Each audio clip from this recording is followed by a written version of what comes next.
Blasting up the island chain to the Grenadines, we visit an island still allowed to hunt the whales, spend a week at a music festival, meet a model boat expert and visit a turtle sanctuary. Busy time for us. Checking out of Grenada, we check back in at Union Island, testing the local drink Moby, a sweet malty drink, while the local barber works his trade in the car park. This video was shot before Hurricane Beryl decimated these islands. This was Clifton Bay, a busy little town with great food and friendly people. We wish them a speedy recovery from the storm's damage. Having some pancakes with syrup and bacon. No bananas. I'm having some bananas. The anchorage in Clifton splits into two areas, divided by a shallow reef. It's a haven for kite surfers and has a very busy ferry terminal. So after a bit of a dull day yesterday with lots of rain and wind, still got wind today but the sun's out, so we're doing a bit of exploring. We're on the south coast of Union. This is Frigate Island. We're going to go around the back of there and have a bite of lunch, explore a little bit, and then we're going further round to Chatham Bay, which is supposed to be nice. Lovely coloured water here, turquoise blue over the reef. You can see it on the line, on the horizon line there. And what's Mary thinking today? Well, we're going round to have a look at the walkways from the abandoned marina. Sailing west along the south of Union Island, we popped into Ashton or Frigate Island, where the construction of a large marina stalled due to lack of funding, but the remains have been turned into a tourist attraction and wildlife sanctuary. As we sailed further round to Chatham Bay, the five-masted Royal Clipper, built in 2000 for the Star Clipper line, smooched past. She was built based on the legendary five-masted tall ship Preussen, built a century earlier in 1901. This is Chatham Bay, a well-sheltered anchorage on the west or lee side of Union Island. It's a lovely beach and very natural. Just one small resort and a couple of beach bars and restaurants.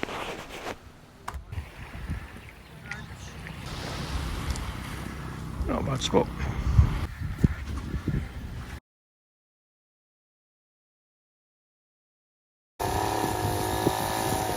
We watched this guy try to kill himself unsuccessfully in numerous different ways with a chainsaw, cutting wood for a barbecue no doubt. He seemed to think that a manual sawing motion would help the blunt chainsaw perform better.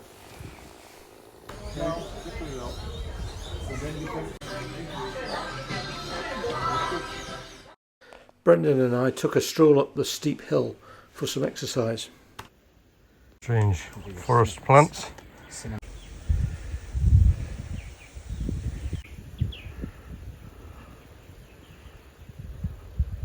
So randomly we find a coo, a bull, taking his morning breakfast. He's not interested in us.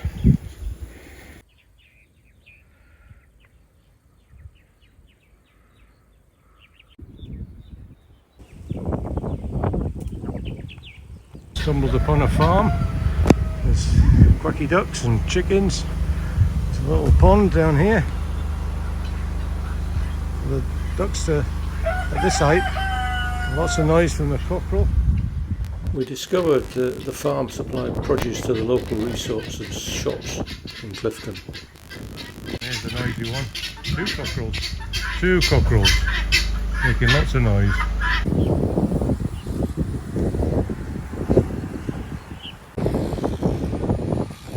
View over that side is Chatham Bay, we just walked out of. And to the north of the island are Belmont and Richmond Bay.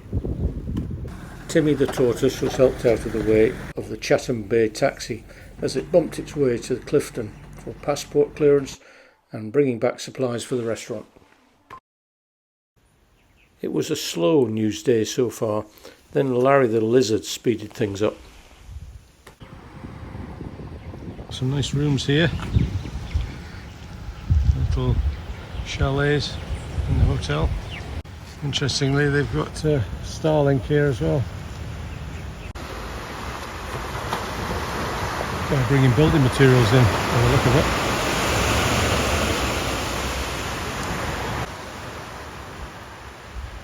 Well, another evening in paradise, having cocktails. We've just finished this round, so second round coming in, and we've got a steel band tonight.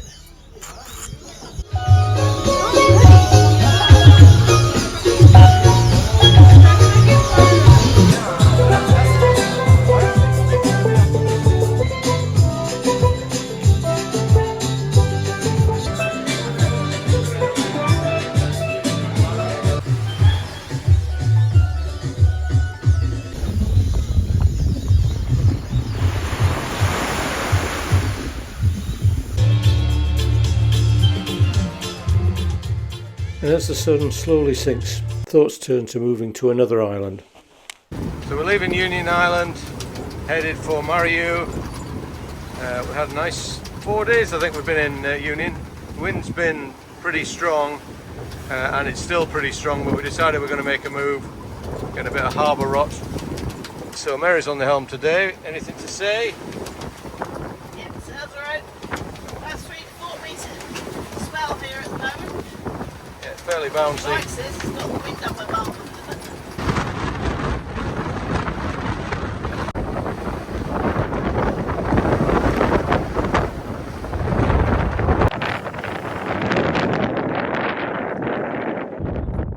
We did spot some wear and tear on the bimini caused by the preventers, so I can see another stitching job in my future to fix this.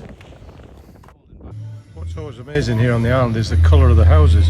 There's a bright yellow one, there's a blue one up the top there, there's an orange one here, and there's roofs are all sorts of bright colours. So this is Meru Bay, so that's where we sailed across this morning. Quite breezy this morning, but it's settled down this afternoon. Oh, here's another one of the ferries coming in. And we're down over the back of the trees, I think. So we're having tea in a little restaurant here, nobody else here. She's phoned the chef and he's coming along with some stuff off the ferry. So I don't know when we'll get tea. Okay, so it's raining again. So we're not going to see the sunset tonight. It's up there, look.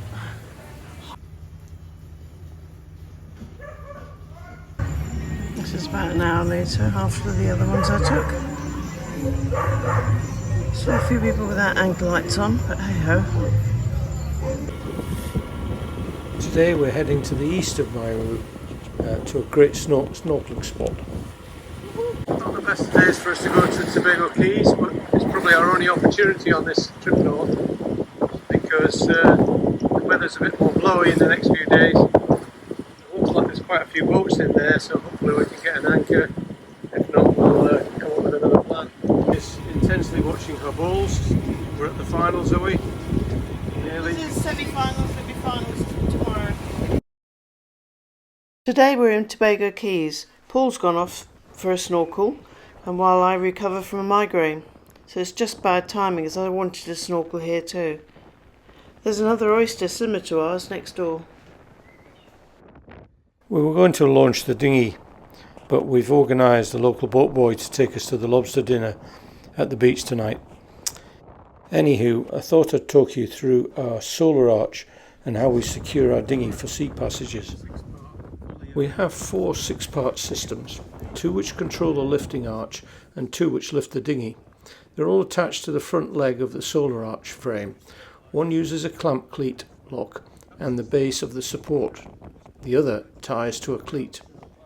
On long passages we dismount the outboard, but on short island hops it stays on the dinghy, and we use its 6-part lifting system to stabilise the dinghy heel. To prevent its side-to-side movement, we use the mooring painters crossed over and tied, together with a pair of stainless steel ratchet straps. It's pretty secure after we get all that fixed. Lots of junk on here, but they used the old gin and tonic seats and the old cage for the life raft and rearranged it. It's got a couple of braces up the frame. The solar panels are fitted on box section, so that's stainless box section that's welded to the top here. I got an extra ring on here so I can lift stuff out of the aft locker below us, so that's there. And the pivot point for the davits is down here, just above the rail, and it's got an extra stiff nut on it, as you can see running up there, so it's strong enough. We've also got a couple of plates here, which are actually in slightly the wrong place, but you can put a pad behind there and just helps to reduce chafe on the dinghy. Yeah, so this is a good setup for a beach barbecue. Set up to probably 100 people easily. It's a real production line here.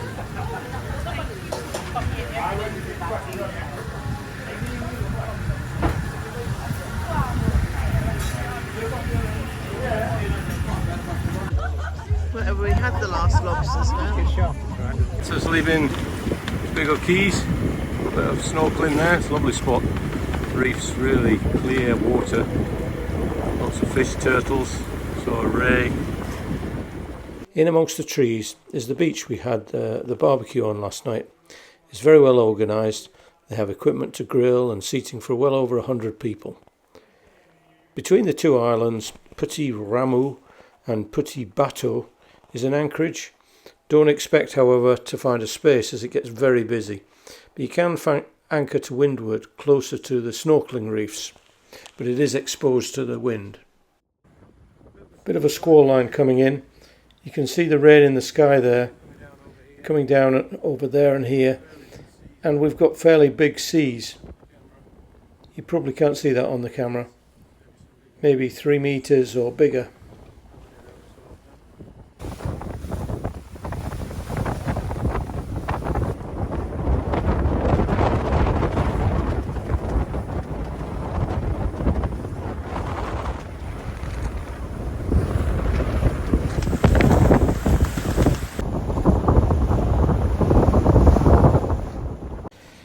This is Canouan. Entry into the anchorage is around this headland into Charleston Bay. Still have a bit of a swell running, wrapping around the island and into here. And there is a marina just behind that headland. Quite breezy on approach to Charleston. There's a handful of yachts in here, but plenty of space. Well, Canouan was a bit of a disappointment. It's a small town, difficult dinghy landing dock and a small cafe, plus a bumpy mooring field meant that we decided to just move on to Bequia. Approaching Bequia, you can hear the wind level. We're close hauled here, so we will have to lose the sails and then motor up to the island.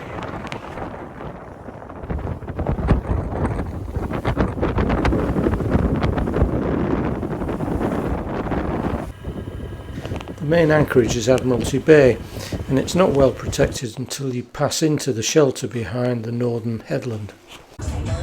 Food for tea for the first night on Bequia. We're in the whale boner.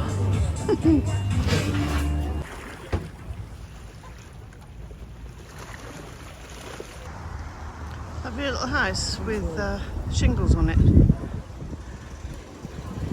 We established ourselves, and having discovered the local What's On news sheet, decided to stay for a week and join the week-long music festival.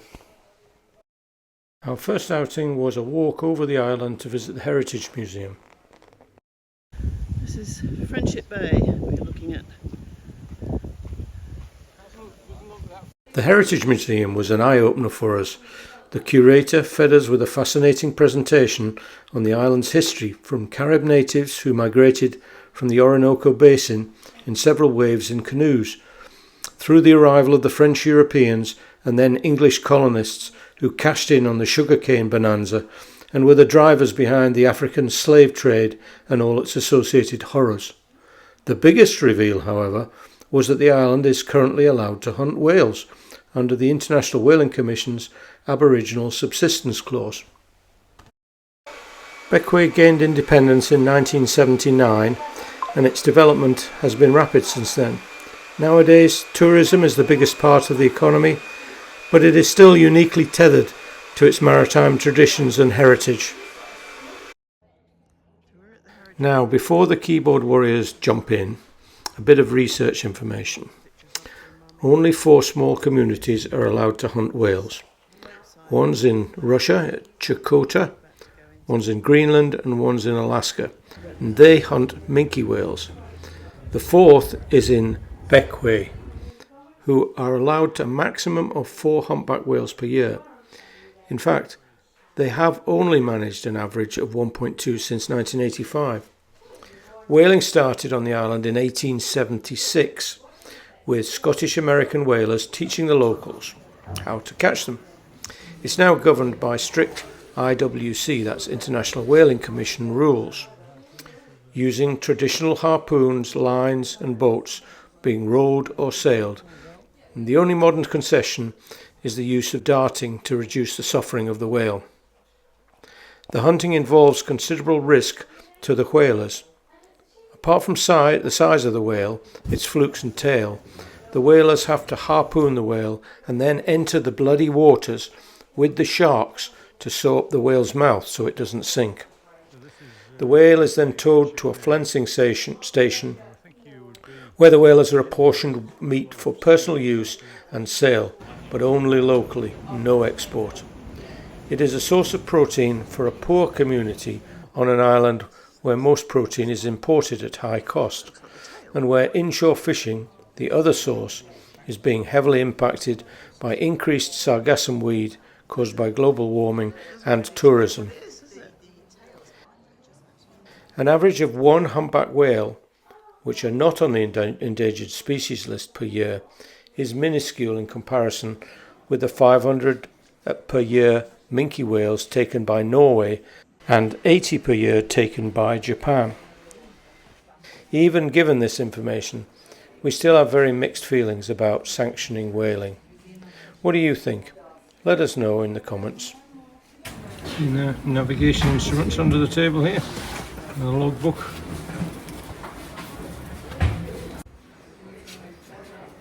The bow of the boat here would have been where the main line would run through when they speared a whale, and the line would have been run out through there. Very basic boats, nothing highly technical on them, quite strongly built. I think that's a jawbone of a whale, and you can see all the activities there. Be a dangerous occupation with the sea states and then the whale itself.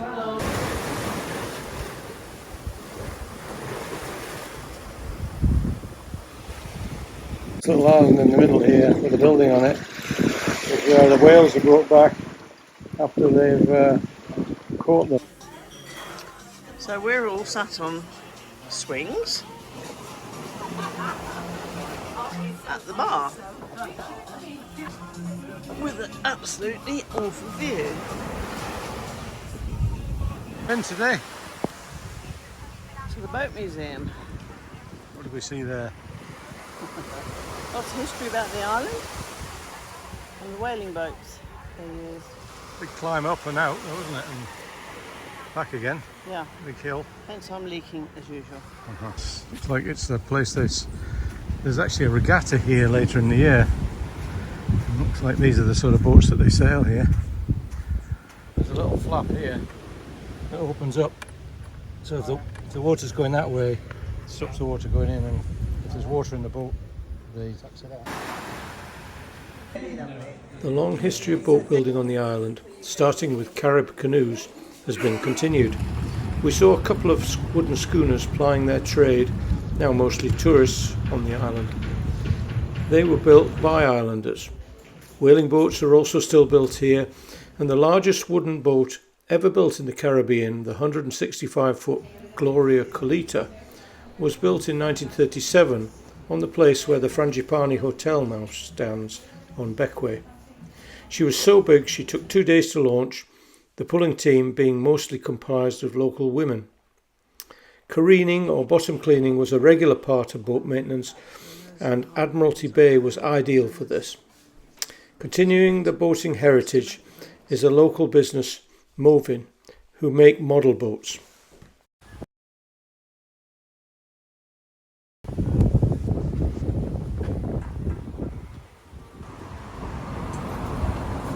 Hi, Christopher. Hi, yes, my name is Christopher Waldron. And you make some Yes, fantastic. I am one of the model makers at Marvin's Model Boat Shop. Fantastic. And inside here we have the models of the famous Bequia whaling boats. For example, this is one of the most outstanding traditional colors of the Bequia whaling boat. The grey colours, yeah. Yes, the yellow, grey and black. And the name Why Ask is one of the most famous names of all the whaling boats. Right, is that just the number of whales he took in, or We how allow long? to make a catch of 4 whales per season. And the type of whales we hunt around here, humpback whales. Yeah. The size of the boat that actually goes out to fish for the whale, it's only 26 feet in length. Wow, so And humpback whales are much huge. Yeah. Because the one even that we had last season was 30 feet in length. Wow. So it was 4 feet larger than the boat itself. And humpback whales at times can be 70, 80, 60 feet in length. You know, it all depends. Fantastic, yeah. Yes. This is the other traditional colors of the Bequia whaling boat. So the And white. I'm the builder of these as well. Okay. And there's not many left, though, are there? Whales? No, the original boats.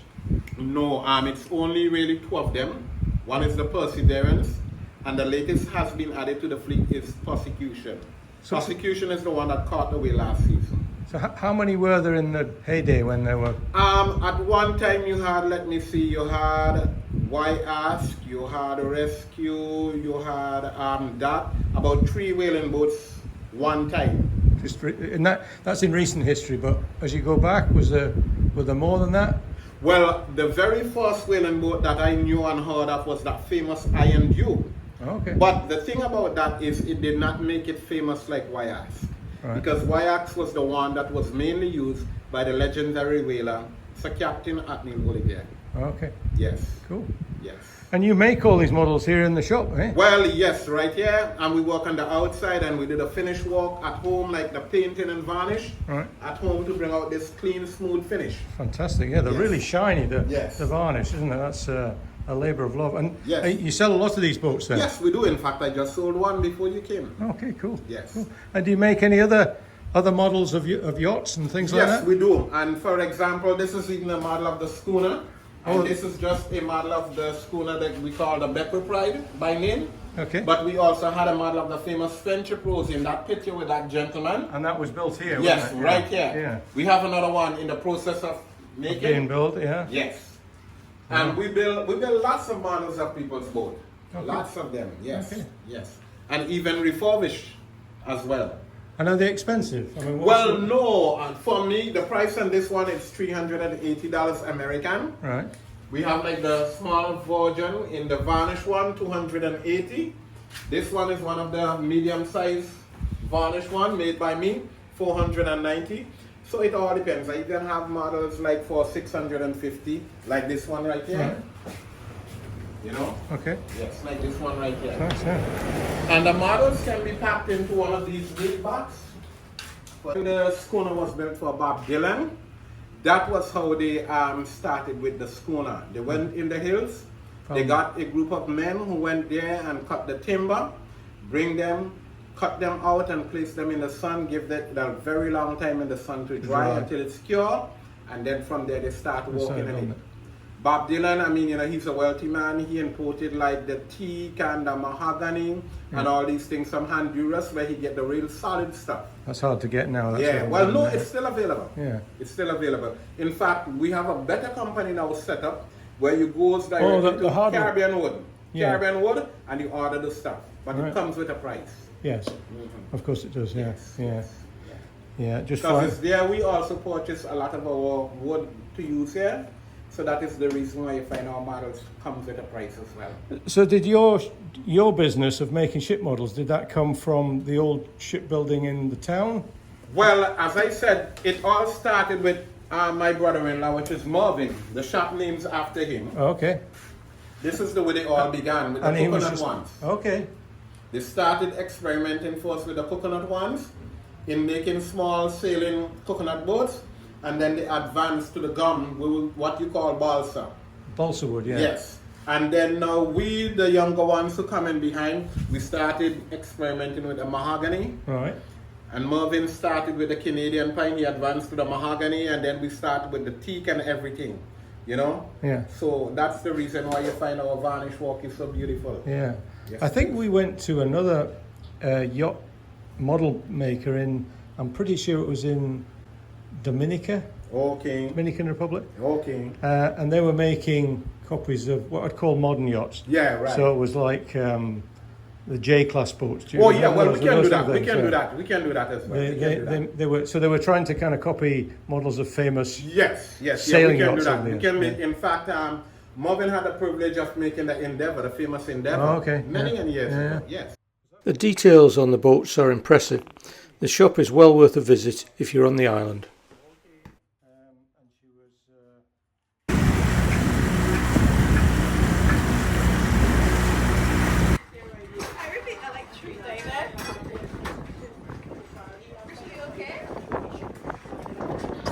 Double rainbow.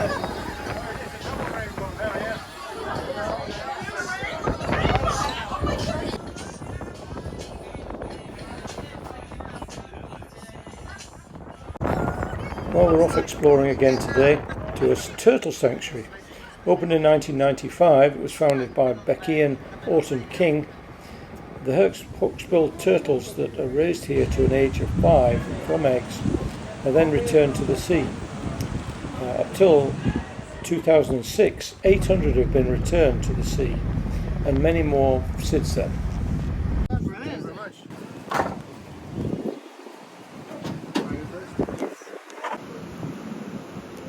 Turtles in here.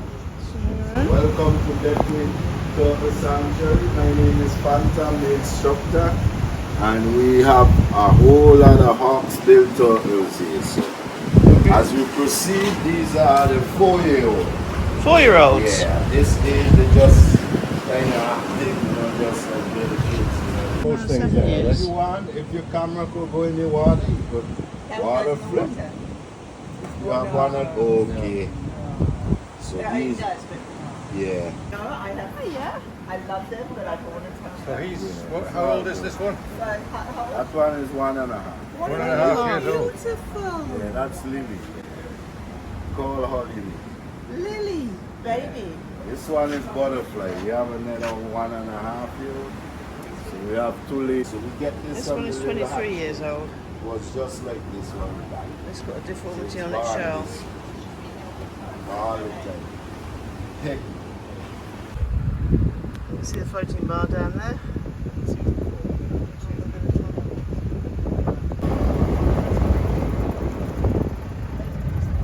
Wow. That is quite something. That's a beautiful view.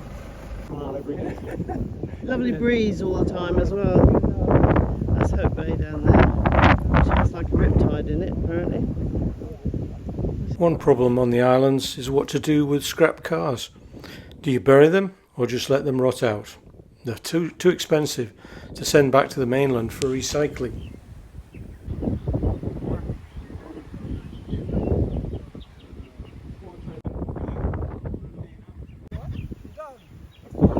This is Friendship Bar. It's a pretty friendly place. You get food and drink and lots of people meet here.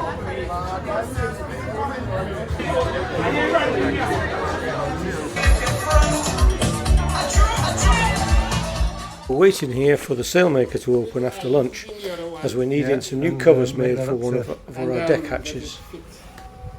That one's had it. This had it? Yeah, that's Okay. But the other one you can put.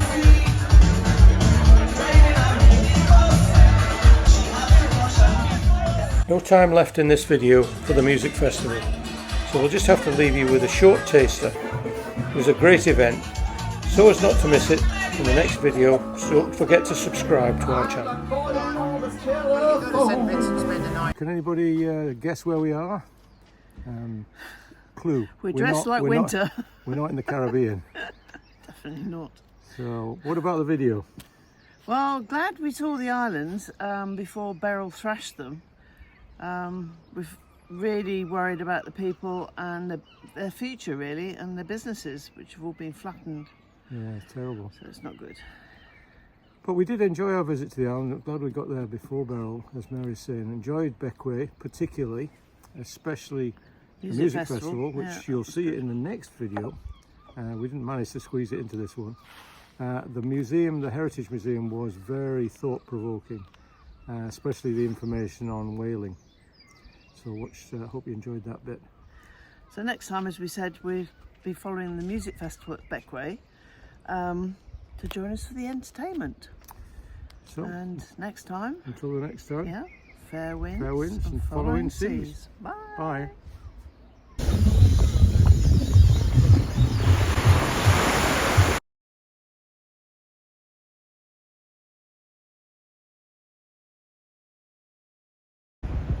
it's got a wonky top. I think it's leaking.